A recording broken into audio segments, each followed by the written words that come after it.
હું ઘણી વખત કહું છું, આજથી લગભગ હવે એ ભાઈ તો અત્યારે લગભગ ગોકુળ વયા ગયા છે, ગોકુળ વાસ કરી દીધો છે. એટલે જે ખેલ અહીં ખેલતા હતા બધા ગોકુળમાં કરવા માંડ્યા, મગર બહુ ફેર નથી પડ્યો.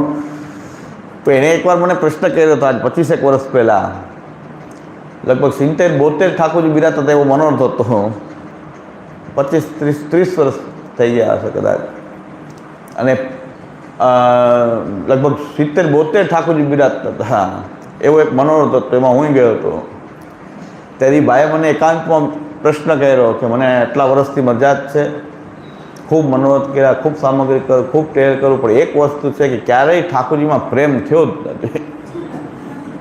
એ શું કારણ હશે? તો ભાઈ તમે તો બહુ સાચા વ્યક્તિ કહેવાઓ કે તમે સ્વીકારી લીધું કે બધુંય કરીએ, ઠાકોરજીની સેવા કરીએ, મરજાદ રાખીએ, બધું રાખીએ, પણ કોઈની સ્નેહ નથી થયો ઠાકોરજીમાં, પ્રેમથી કે આજે આ ઠાકોરજીની આમ સેવા કરીએ, કાંઈ પ્રેમ થાય એવું નહીં, ક્રિયાની જેમ સતત કર્યા જ કરે. કોઈ દિવસ કેવો સ્નેહ પ્રકટ થયો જ નથી.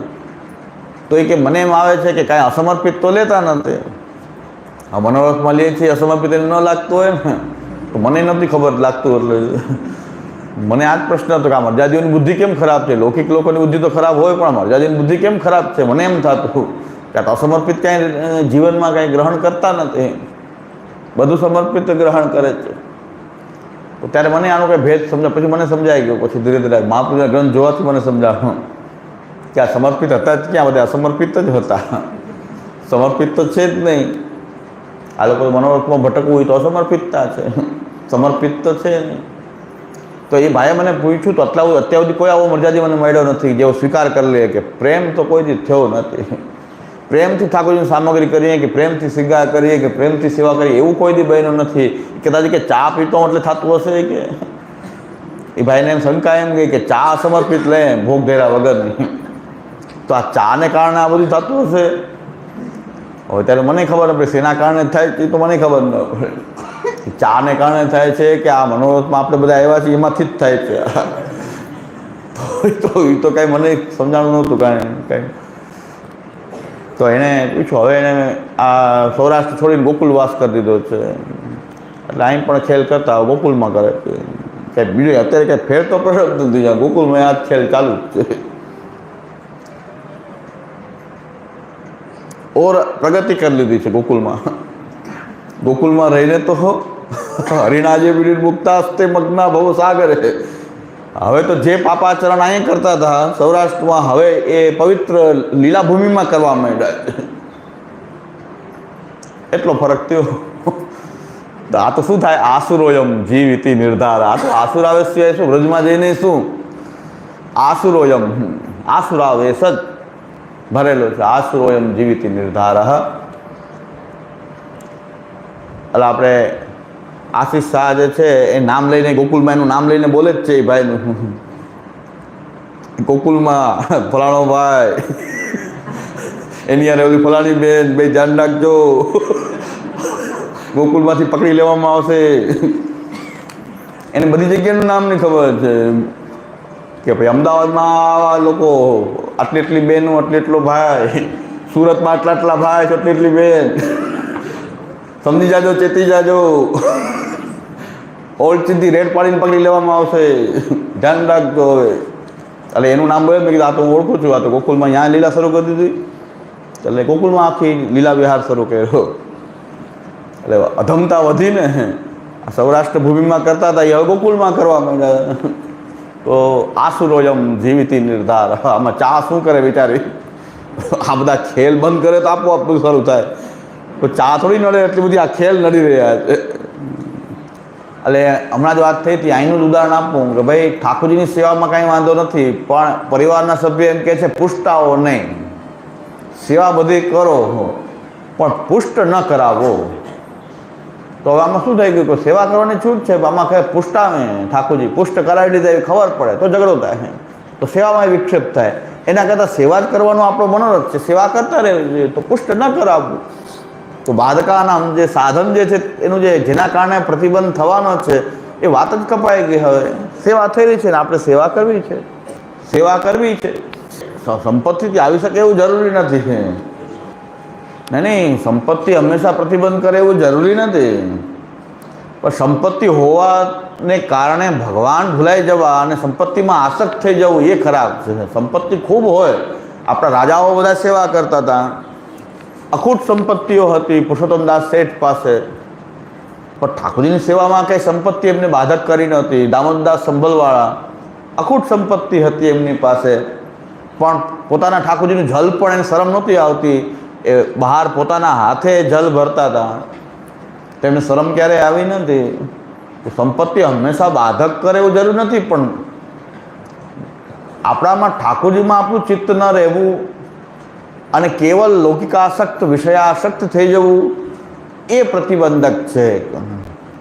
સંપત્તિ હોય ને ઘણા સંપત્તિને કારણે પણ સેવા કરતા હોય છે, દૈન્ય પણ હોય છે. સંપત્તિ એમના કોઈ ભગવત ધર્મમાં બાધક થતી નથી, બાધક જ થાય એવું જરૂરી નથી. પણ ઘણા લોકો ભગવાનને ભૂલીને સંપત્તિમાં જ આસક્ત થઈ જતા હોય, ત્યારે માનવું જોઈએ કે આ બાધક થઈ ગયું છે, હવે બાધક સંપત્તિ આવી છે. અને વાપરવાનો તો એક જ રસ્તો છે, વાપરવાનો તો એક જ રસ્તો છે, કૃષ્ણાર્થમ તત્પ્રયુંજિતા, એ ઠાકોરજીની સેવામાં લગાવો. એક વૈષ્ણવ કહેતા હતા કે મારી પાસે ખૂબ સંપત્તિ છે, ખૂબ સંપત્તિ, કેમ વિનિયોગ કરવો, કેમ વિનિયોગ? મેં કેટલા છે એ બોલો, હમણાં વિનિયોગ કરાવું. પણ કેટલા છે કંઈક બોલો તો ખરા. કેટલા છે? ઠાકોરજીને એક ચીબુકનો દાણો જે છે એ 1 કરોડ રૂપિયાનો હીરો આવી શકે એવું નથી. 1 કરોડનો હીરો લઈને ચીબુકમાં ધરાવી દે, વિનિયોગ. કેટલાક છે એ બોલો ને. તો આપણે ત્યાં તો શું સેવા પ્રકારમાં શું કમી છે? અમારા એક પૂર્વજ, એમણે ઠાકોરજી બધાને એક આપ્યા અને બાકી પોતાની બધી જ સંપત્તિ જેટલી હતી એટલે આખું એક રૂમ ભરીને સોનું હતું એમની પાસે. એ બધાનું એક મોટું ઠાકોરજીનું પલનું સિદ્ધ કરાવી એમ એ જન્માષ્ટમી ઝુલાવી દીધા કે હવે કોઈ ભાઈ હોય તો વાઘ પાડવાનો ઝઘડા થાય ને, ન રહે બાંસ ન રહે બાંસ, એક સ્વરૂપ પધરાવીને સેવા કરો. અને પોતાની બધી જ સંપત્તિ એક મોટું પલનું સિદ્ધ કરાવીને એકદમ ઠોસ પલનું સોનાનું મોટું સિદ્ધ કરાવી, સોનાના જારી, સોનાના બંટા, સોનાના થાળ, બધું સોનું, એક આખો રૂમ ભરીને સોનું હતું, બધું વિનિયોગ ઠાકોરજીને કરાવ્યું. થઈ ગયો વિનિયોગ. એટલે ઘણી વાર એમ થાય કે પૈસા વધારે છે તો શું કરવું શું? તો આ જે પ્રાચીન અમારા જે પૂર્વ દાદીજી છે એમને યાદ કરે કે એમણે બધું કેટલું હતું એટલું બધું ભેગું કરી ઠાકોરજીને સોનાનું મોટું પલનું સિદ્ધ કરાવ્યું, અને સોનાના જારીજી, સોનાના બંટા, સોનાના થાળ, એ બધું અને આભરણ એ બધું સિદ્ધ કરાવી અને ઠાકોરજીને ધરાવી દીધું. તો સંપત્તિ ક્યાં બાધક થઈ? એ સંપત્તિનો વિનિયોગ કરાવી એટલી બુદ્ધિ કે એને ક્યાંય પોતાના માટે એનો ઉપયોગ ન કર્યો, અને બધું જ ઠાકોરજીને વિનિયોગ કરાવ્યું સેવામાં. તો આપણા પૂર્વજો કરી ગયા છે કે સંપત્તિ બાધક થાય એવું જરૂરી નથી, પણ સંપત્તિમાં જ આસક્તિ થઈ જવી, ભગવાન ભૂલાઈ જવાય તો કંઈક આસુરાવેશ થઈ ગયો છે કે આપણે સંપત્તિને વળગી ગયા અને ઠાકોરજી ભૂલાઈ ગયા. ભૂલાવાનો છે પ્રભુ, વિનિયોગ તો આ વિનિયોગ. તમારે ક્યાંય જરૂર હોય તો કહેજો, હું વિનિયોગ કરવાનું, તમને માર્ગદર્શન દઈ દઈશ. બધું વિનિયોગ એક સાથે. કોઈને પણ કાંઈ વિનિયોગ કરાવવો હોય તો કહેજો, મારે નથી જોતું, પણ તમારે ઠાકોરજીને કેવી રીતે વિનિયોગ કરાવો. 1 કરોડનો હીરો આવે ને 5 કરોડનો આવે, એવું અમૂલ્ય રત્ન લઈને ઠાકોરજીને એક જ ધરાય. હજી તો શિંગાર ન બન્યા, 10 કરોડનો વિનિયોગ થઈ ગયો, હજી તો શિંગાર તો થયા નહીં, હજી તો આખા પૂરા શિંગાર તો બાકી. અને બહુ હજી વધે, શિંગાર કરતા જો વધે, 200, 500 કરોડ, 1000 કરોડ, 2000 કરોડ હોય તો શિંગારથી આગળ વધીને પછી ઠાકોરજીનો જે બંગલો જે છે એમાં હીરાનો એક બંગલો કરાવી દીધો, ફૂલ મંડળીમાં આખા હીરા નવરત્ન જડાવી દીધું, બધું થઈ ગયું. ગેન, છડી, ચોગાન બધા નવરત્નના, પન્નાના બધા ખીલોના, બધા પન્નાના, માણેકના, હીરાના, અલગ અલગ જેવા વસ્ત્ર એવા ઠાકોરજીના ખીલોના, જેવા આભરણો હીરાના જોડી છે તો હીરાના જ બધા, ગાદી મોહરાથી લઈને બધું હીરાનું, બધામાં 10 કરોડનો હીરો. આ તો શ્રી ગુસાઈજીની એવી કૃપા કે શું કેટલું દ્રવ્ય હોય આપણી પાસે. પેલા વૈષ્ણવ એમ બોલે ખરા કે ખૂબ દ્રવ્ય છે કે વપરાતું નથી. મેં બોલો તો ખરા કેટલું છે, એ કોઈ બોલે જ નહીં. ટોટલ છે કેટલું એ બોલો ને, એ તો કોઈ બોલે જ નહીં, એ તો ગુપ્ત રાખે. ગુપ્તો હિ રસો સત્તુમાં આપત જતે, એ તો પૂરો રસરૂપ છે. કે એ કેટલું છે એ બોલી જાઓ તો બધું વિનિયોગ થઈ જાય છે. એટલે આપણી સેવાનો પ્રકારનો શ્રી ગુસાઈજી એટલો વિસ્તાર કર્યો, ન હોય તો જ ચાલે, ગુંજા માલા તો એ સમાન છે પાછું. આવા કરોડો રૂપિયાના શિંગાર આભરણથી સેવા કરવી ને ખાલી ગુંજામાલા ધરાવે બે એ સમાન, પ્રભુ બેને સમાન માને. કારણ કૌસ્તુભ ભૂષણ જેને ધારણ કર્યું છે, કિમ ભૂષણમ તે કૌસ્તુભ ભૂષણ આવ્યા. કૌસ્તુભ તો પ્રાપ્ત જ નથી, એક જ ખાલી વિષ્ણુ ધારણ કરે છે એવું મણી છે કૌસ્તુભ.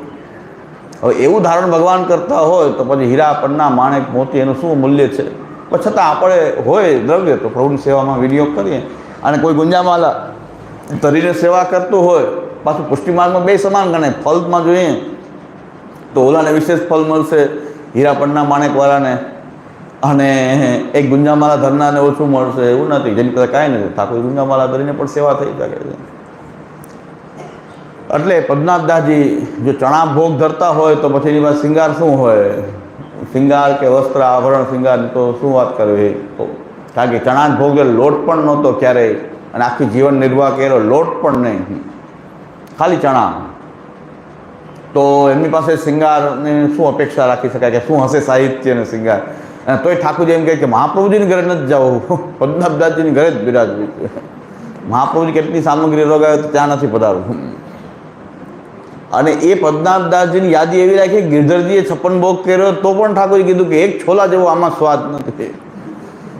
આ ગમે એટલા હીરા જડી દીધા છે પણ ઓલી જે ગુંજામાલા જે ભાવથી ધરાય એવો સ્વાદ આમાં નથી. ઠાકોરજી એમ કહી શકે એટલા સમર્થ છે. તો નહીં સાધન સંપત્ત્યા હરિશુષ્ય તે કહે છે, ભક્તાનામ દૈન્યમ એવેકમ હરિતોષણ સાધન. ભક્તનું દૈન્ય જ પ્રભુને જોઈએ છે. દીનતાના પાત્રમાં મનમણી મૂકીને ભેટ ભગવંતજીને ધરજો હોતી. પ્રભુ દૈન્ય ઈચ્છે છે. એટલે તો ત્રણેય વસ્તુ જે છે, ઉદ્વેગ, પ્રતિબંધ અને ભોગ, આ ત્રણેયના સાધનોનો ત્યાગ કરવો અને જ્ઞાન માર્ગમાં સ્થિતિ કરવી. જો ભગવત્કૃત પ્રતિબંધ હોય તો પણ જ્ઞાન માર્ગમાં સ્થિતિ કરવી. જ્ઞાન માર્ગનો અર્થ છે ભગવત કથા અને ભગવત શરણાગતિ. ભગવત કથા સેવા હવે નથી થઈ શકતી, કારણ કે અહીં તો ભગવત્કૃત પ્રતિબંધ છે. તો જ્ઞાન માર્ગેણ સ્થાતવ્યમ, કથા પક્ષથી નિર્વાહ કરવો, પ્રભુની ખૂબ કથા કરવી, તો આ આસુરાવેશ દૂર થઈ જાય છે. અને જ્યાં સુધી આસુરાવેશ છે પ્રભુ ફલ નથી આપવા ઈચ્છતા ત્યાં સુધી કથાથી નિર્વાહ કરવો, એમને બહિર્મુખ લૌકિક જીવન ન વિતાવવું, પણ ભગવત કથા કરવી. અને શ્રી કૃષ્ણ શરણમ, શ્રી કૃષ્ણ શરણમ, તસ્મા સર્વાત્મના નિત્યમ શ્રી કૃષ્ણ શરણમ. એ હે પ્રભુ હું આપની શરણમાં છું, આસુરી છું, આસુર આવેશવાળો છું, પણ આપની શરણમાં છું. ભગવાનના સતત શરણનો વિચાર કરવો એ જ્ઞાન માર્ગેણ સ્થાતવ્યમ. એટલે પુષ્ટિ માર્ગમાં એક જુઓ કે આપણી શરૂઆતે શ્રી કૃષ્ણ શરણમાં થાય છે ને કાંઈ પણ પ્રોબ્લેમ ઊભા થાય તો શ્રી કૃષ્ણ શરણમાં, અને ફલ માટે પણ હવે શું કરવું? શ્રી કૃષ્ણ શરણમાં. તો અસ્માકમ સાધનમ સાધ્યમ શ્રી કૃષ્ણ શરણમાં. ફલ ક્યારે આપશે? ગમે એટલી સેવા કરવા છતાં માણસી થાય તો એ તો ત્યારે ભગવાનનું શરણ જ સ્વીકારવું પડશે. પ્રભુનું શરણ અલૌકિક મનવ સિદ્ધૌ સર્વાર્થે શરણમ હરિ. હે પ્રભુ આપની શરણમાં છું, આપને હે જે કરવું હોય તે કરો, કૃષ્ણને કરવું હોય તે કરે, ચિત્તું સિદ્ધને ચિંતા કરે, કૃષ્ણને કરવું હોય તે કરે. આ પ્રકારથી ભગવાનના શરણમાં રહેવું એ જ્ઞાન માર્ગેણ સ્થાતવ્યમ, એ જ્ઞાન માર્ગમાં સ્થિતિ છે.